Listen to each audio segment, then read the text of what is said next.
learning can be influenced by a lot of different things. It's not just reading a book or listening to a lecture or listening to a recording.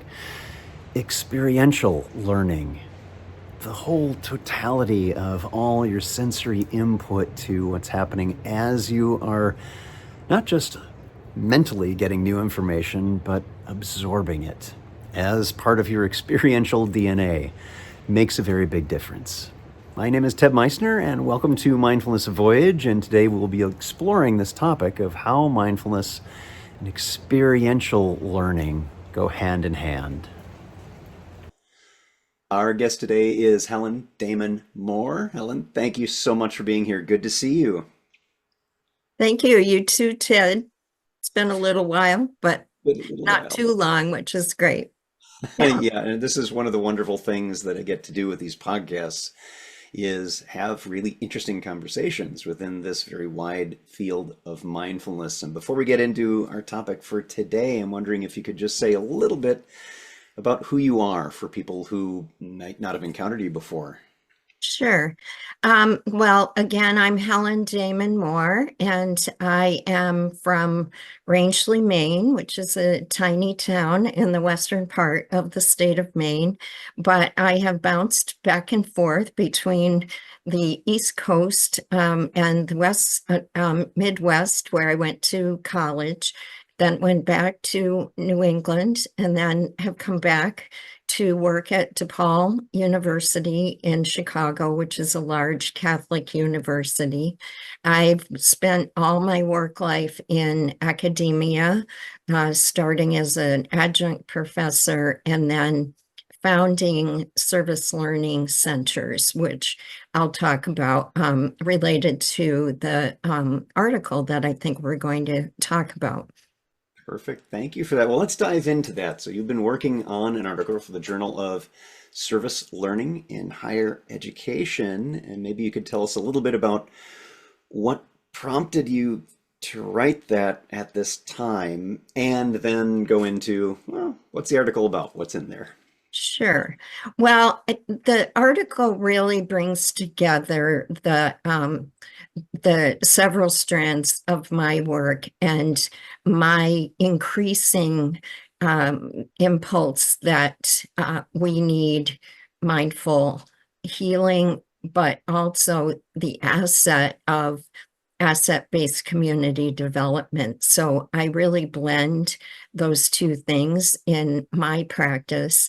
I have started my work as a women's studies professor and knew that experiential learning was really important, that only talking about those issues within a classroom was limited. And so very early, 32 years ago to be exact, I started getting students involved in the community to learn. And then I went to Beloit College in Wisconsin, and there I learned more about engaging with the community for learning. And then I worked at Dartmouth College on the East Coast. And there I began to develop a course called Mindful Activism, which really brought together my own experience of secular mindfulness-based stress reduction training that I had had earlier, and the work of Thich Nhat Hanh and others who believed in engaged Buddhism. So my work really stems from the experiential learning line, from the need to be healthy through mindfulness practice, and the asset-based approach of asset-based community development. So those things all come together for me in the courses I teach and the service learning administration that I do. Well, let's talk a little bit about asset-based community development. When I hear you say that, I hear capital letters at the Right. beginning of each of the words. I'm wondering if you could describe what that is for people who are not familiar. I am not familiar with that term. What does that Sure. mean? Sure. So ABCD, or asset-based community development, is a notion that was identified. It's not really new in terms of the way we operate in the world, but it was identified as an approach to working in the community by two professors at Northwestern University.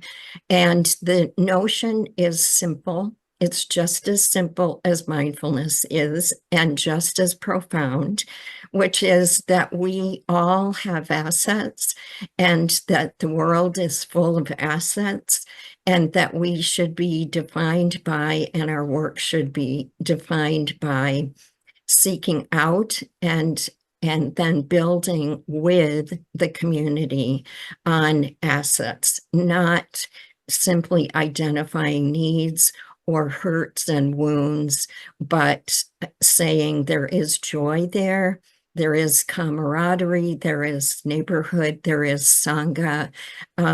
So I found that mindfulness, where I did a 180-degree turn when I learned about it, I went from being fearful of the chronic pain I was suffering and the overwhelm of that and the negativity that I was feeling, and the negativity that people in academia can take toward the community. And each of those, I did an 180-degree turn to say there are needs and challenges and pain and fear, and we can be present with those. We can build on our assets as we are doing our work in our daily lives and being present, and also helping students, especially, to work in the world and be healthy while they do it. I wonder if we can unpack that a little bit, the idea of assets and what is meant by that, how that shows up in practice. Right. So we do what is called asset mapping, although that sounds very scientific and formal, and it's really just one version of that is just being in relation to people with whom we work and getting to know them and asking, what do you like to do? What if you could teach something to others, would you be able to or like to teach? What are the assets in your neighborhood? Do you have a garden? Do you have people who watch out for each other? And this is in the urban setting of Chicago at a university that we place 4,000 students a year in the community to do their academic for credit courses in the community. So it would be very easy to look at deficits. So this is the simple approach of looking at the cup or the glass or the whatever as half or even more full, and experiencing the joy in the community as well as the hurt and the need, and then helping to build on those assets.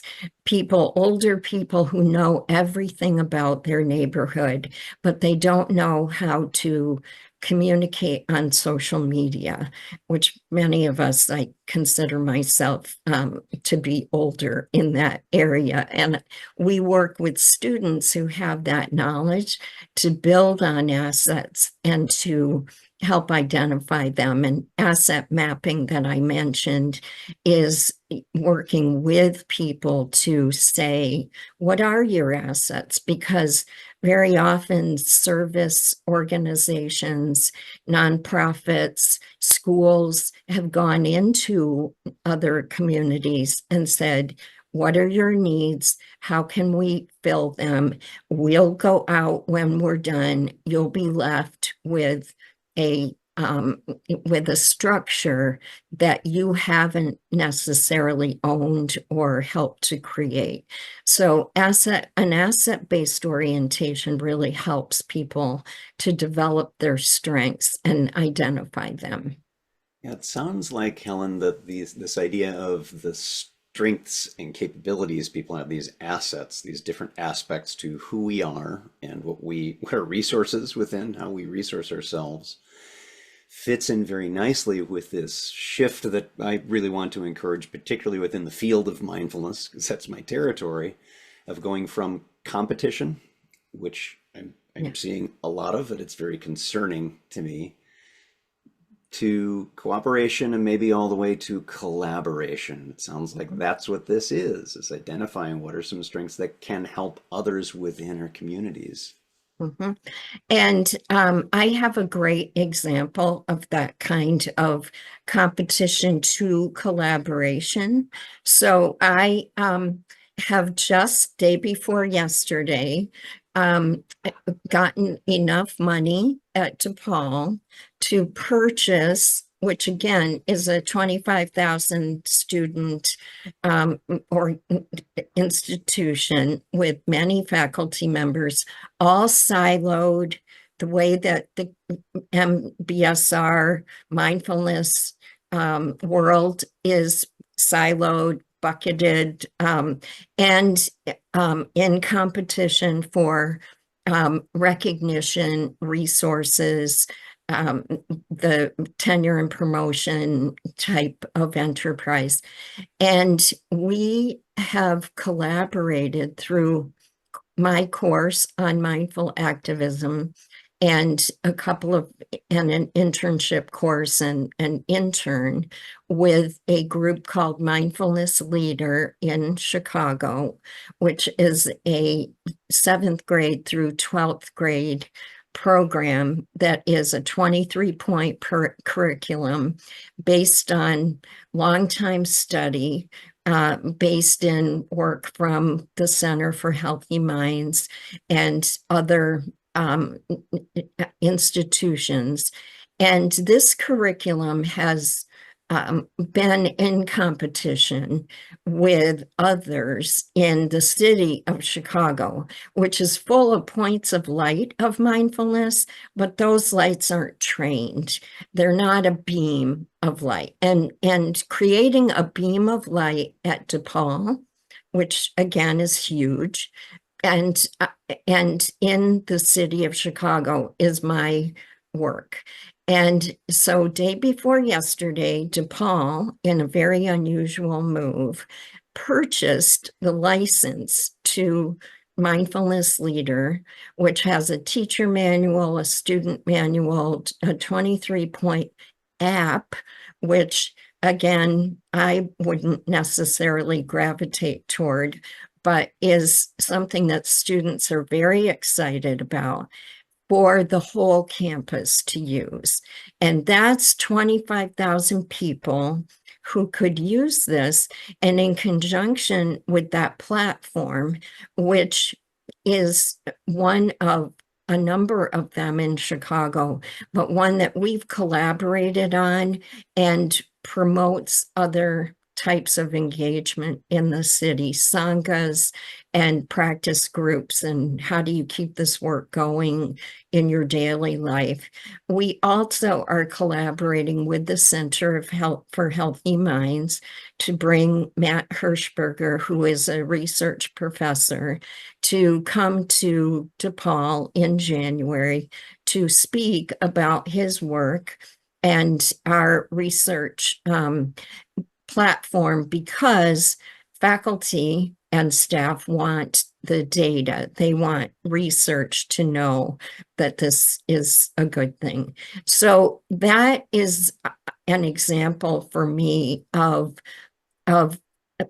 buy-in, literally. And it's taken me a year at least, probably 2 years of working with this particular group, helping to shape it with my students, and then selling it literally to people. I just got a $2,000 grant to help fund the $1,500 fee, one-time fee for this license for this curriculum. And it will be available to all students to use in their student service learning practice as well. Congratulations on all of that, because that's a lot, and that raises the accessibility and hopefully with the ability to do some research show how mindfulness is helping the students who participate in this. So congratulations on Yes. all of that. And two of the people from the Omega Institute, Zhuling and John Aaron, are going to be involved in that second Center for Healthy Minds activity. And so I'm very excited about Chicago as a place that has many gifts, many sanghas, many groups, so the asset based, but also many needs, and mindfulness, being present, being having an open mind, being compassionate. There are many things that I teach that are really helpful to students going out into the community as they do their work. So, Helen, what else would you like to share with the listeners? We talked a little bit before we started recording about a timeline and maybe some other areas and themes for you to chat about. What would you like to share? Um, I think that being having collaboration between the different levels of education is really important right now. That one of the benefits of this collaboration that we've made is that it's seventh grade through 16th grade, i.e. college, helping people to be present, to be having and be active listeners in the community, to really connecting deeply with themselves and with others. And I think that needs to go back in a coordinated way to kindergarten. And you spoke about competition. There are programs already that we need to identify those assets and build on each other and say there can be more of a pipeline, and this can be more of a way of life. I'm very interested in the question, and I'm sure it's out there, of when children go from being mindful to challenged by the culture that we live in. And I think it's become earlier because of social media and because of devices. And to look at that in terms of when do we begin to offer organized resources that will help with that. And, 3-year-olds are very mindful, I think. 4-year-olds are very mindful. I don't know when that shift begins, but I am interested in that question. And for my practice, coordinating at least the school levels education is really important. Yeah, and I see this, I agree with you that there's an understanding of we're at different developmental stages in our life. That small children are different than teenagers, different than older adults, Mhm. and how we how we work together to create that. Typically when I hear the use of the word pipeline, it's in a more mercenary kind of way, Mhm. profit-based kind of way, rather than a developmental way of helping people through. Imagine what it would have been like to have had mindfulness early on for those of us who didn't have those resources. And let's face it, most, at least here in the US, didn't have these kinds of practices readily available as such. So building in something that, bear in mind, is not in conflict with people's religious beliefs. That's not what we're doing. This is based on shared human experiences. Having a human neurobiological system could only help set us on a better course for lifetime and for the world and our local communities. And that is something that I've made very conscious in my work in recent years, is the blend of Eastern and Western perspectives that we have not taught in a secular way. So the mantra, if you will, that informs my classes is tend yourself, you tend the world. So in order to go out into the world in a healthy way, you need to be present, to know yourself, to have tools to be grounded, and then tend the world. You tend yourself. That if you are tending the world, you are enriching yourself, you are becoming a better person, you're becoming a citizen. And so tend the world, you tend yourself, you tend the world, or tend yourself, you tend the world, you tend yourself. So, or I just said that two ways, but that is the subtitle of my article, and that is and students really gravitate to that. It's simple, it's direct, it's lovely. It's a Buddhist principle. Jack Kornfield